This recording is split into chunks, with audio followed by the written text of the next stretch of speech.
video, we're going to talk about sigma notation on the calculator.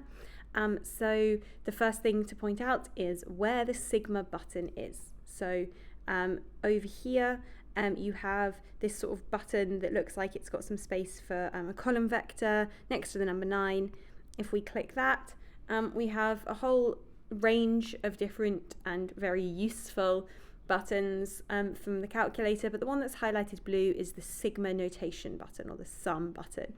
So if I hit that, it gives me the format, and I just need to fill in what I want to calculate.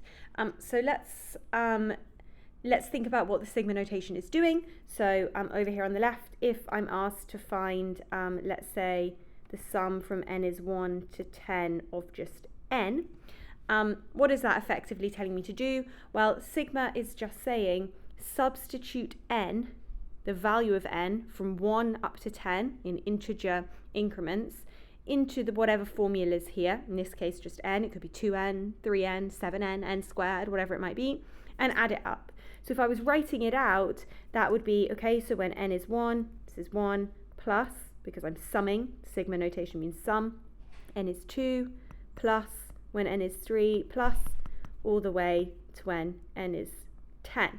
Now that's okay, you can do that calculation by hand. It's a lot quicker if I can just type into my calculator. So when n is equal, from n is 1 to n is 10, and the calculator knows, or sigma defines this as going up in integer values, counting up.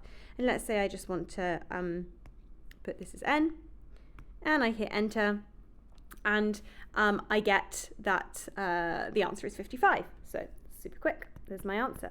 I can use this for more complex examples.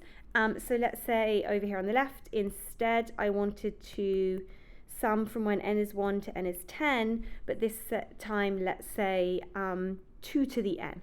So what does this statement mean? Okay, that means I'm going to do 2 to the, substitute in the value of when n is 1 first, 2 to the 1 plus, because sigma means sum, 2 to the next value of n, so 2 plus 2 to the 3 plus all the way up to 2 to the 10. And again, on my calculator, I can do the exact same thing. I can input when n is equal to 1 up to 10. And it doesn't have to be the letter n that you use here. You can use any letter that you wish as the counter, but the same letter needs to appear in the brackets. And this time I want to do 2 to the power of n. So that counter, and I hit enter, and great, the answer is 2046.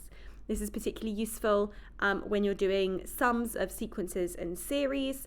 You may see this notation just in your formula booklet generally for lots of different types of sums.